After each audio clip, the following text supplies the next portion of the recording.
Students, faculty, and staff have all gathered here today in the quad in solidarity with the brutalized students and faculty at UC Berkeley. In response to the Berkeley protesters' call for a system-wide strike, the people here have come together to demand an end to police violence and fight against tuition hikes. Kevin, do you mind telling us what happened at UC Berkeley last Wednesday? Sure. From my understanding, after looking at articles online and as well as video footage, in response to tuition increases of 81% proposed over the next 4 years, students and faculty put together an occupation movement on campus. And in order to respond to this, to remove them from campus, the University of California Police Department was called in, at which point the students and faculty and community members occupying campus linked arms and held a line of civil disobedience. The unfortunate thing in response to this, rather than push the line back as a protest tactic on the police behalf, we saw immediate violence. We saw a signal from the lead officer, at which point baton jabs were issued to ribs of students, causing people to go to the hospital, to the intensive care unit, internal bleeding, broken ribs. This is a very unfortunate sight to see direct violence on behalf of law enforcement to occupation.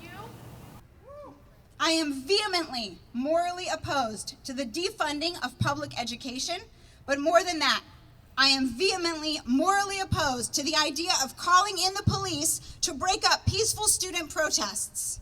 Because as a model, when we shut down student protests on the basis of lost revenue, we are saying to our students, profit is more important than democracy, money is more important than the rights of students, dollars are more important than doing the right thing.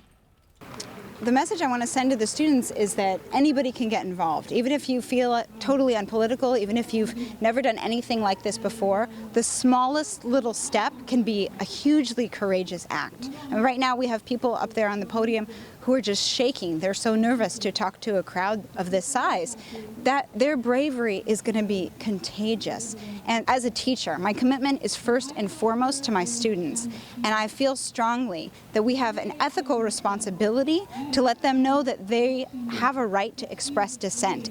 When I first heard about the movement being part of the 99%, at first I didn't really understand it because I didn't know it from anything that wasn't part of my life already. I have been the 99% from the day of my conception.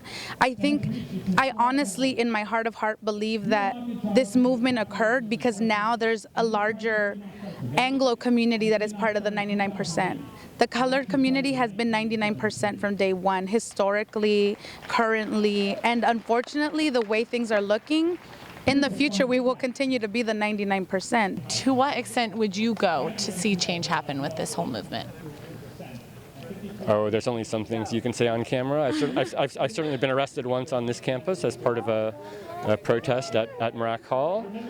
I do think that dire times call for serious responses. I think that people are starting to organize around quite serious responses that are not purely rhetorical or do not purely involve taking a position, but involve actually taking action, putting your body in the place where things need to be done, and I think we should all commit to doing that.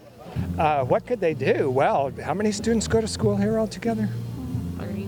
35,000. What's 99% of 35,000? If we had that many people in the quad, there'd be some changes right quick around here. Mm-hmm.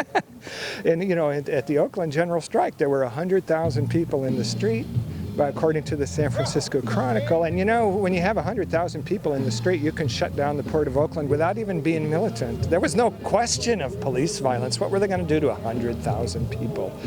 If you really mobilize the constituency that you're trying to represent, then, things get squared up in straight order. So, we need to, these are extraordinary times. We need to think big, think bigger. Making sure that students' voices can be heard is a huge priority. Dissent has always been an important part of what happens at a university, and we do everything that we can to make sure students' voices can be heard in a lawful way that's in keeping with our principles of community.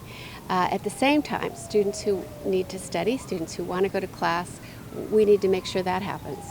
The administration is certainly doing everything it can to make sure people get the excellent education that they worked so hard to get. It's hard to get into UC Davis. These students deserve the excellent education that they worked so hard to get. And the chancellor is doing a lot of things. state support's down. It's down a lot. Or are we going to come out and protest and articulate a different, better, more inclusive vision of America? This has been Ucar reporting with Aggie TV.